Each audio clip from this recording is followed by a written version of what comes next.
एक चमचा? हा 1 चमचा मैदा आणि 2 चमचे असे कॉर्नफ्लोअर लागेल. बस. आपल्याला त्याच्यात बटर घालायचं ना? हा बटर घालायचं कारण याची पॅटी बनवून ते. आता ह्याचं काम झालं का तुमचं? हो साईडला करू. झालं ना?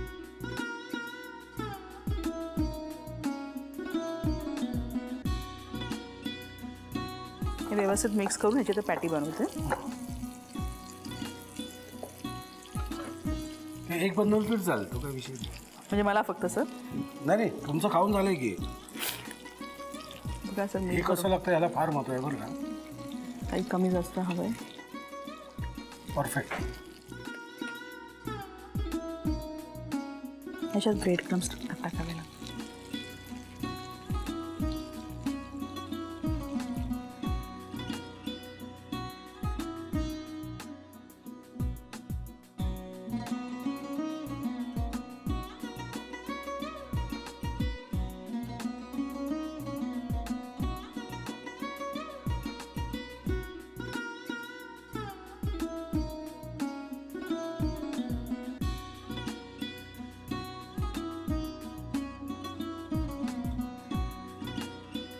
भक्कम तटबंदी करायची असते बरं का.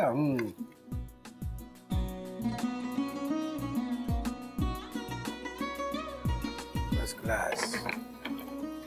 आता आपल्याला ते व्यवस्थित फ्राय करून हां फ्राय करू. Shallow fry. दोन्ही साईडला चांगलं क्रिस्पी आणि सोनेरी रंगावर आपल्याला अप्रतिम झालेली आहे. आता पुढे काय करायचं? आता सर आता आपण ना बर्गर बनवायला घेऊया. तर त्यासाठी इडलीला प्रथम आपण आहे ना हे बटर लावूया आणि चटणी लावूया. बरं. फ्राईड इडली. फ्राईड इडली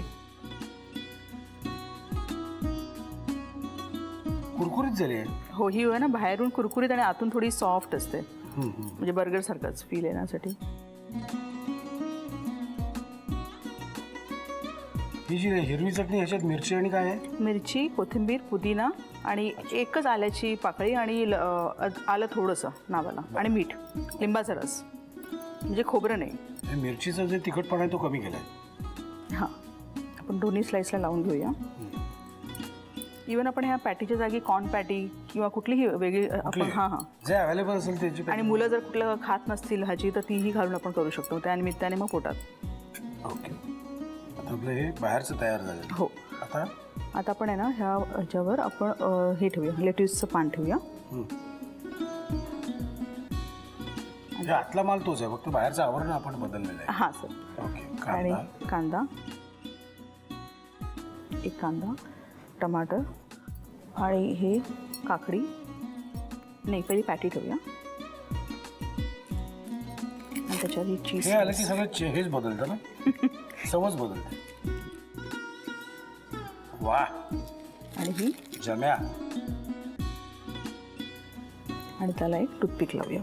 खा म्हणावं किती खाशील ते.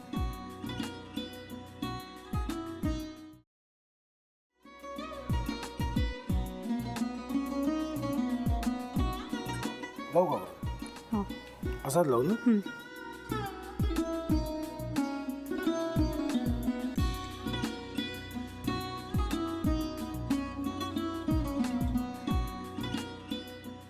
आता काय करायचंय? आता आपण ड्राय स्टफिंग दुसरं काय करणार आपण त्यात? आपण ह्याच्यात मेयोनीज न टाकता बाकीचे सगळे साहित्य टाकायचे.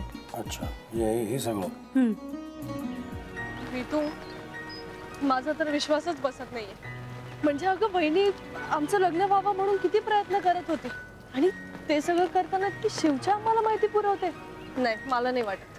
गौरी खूप चांगली आहेस गं, म्हणून तुला सगळं जगत चांगलं दिसतं. पण शिव उगाच बोलला असेल का? त्याच्यावर विश्वास नाहीये का तुझा? शिववर पूर्ण विश्वास आहे मी माझा.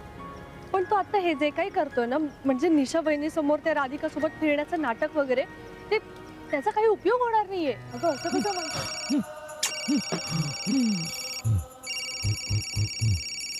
अगं नीलिमा, जतीन भाईंचा कॉल आहे. हो माहितीये. रिसीव कर ना. अगं बघ कट झाला. आता तू रिसीव केला नाहीस म्हणून ते मला करतील. अब पुन्हा आला बघ.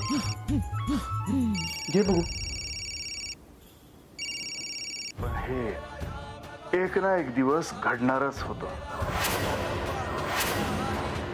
आता मला कळलं तुम्ही 2 दिवस झाले काय सांगत होता ते. बनू हे संकेत असतात आणि हे ठरवून येत नसतात. मी बाहेर तुमची वाट बघते.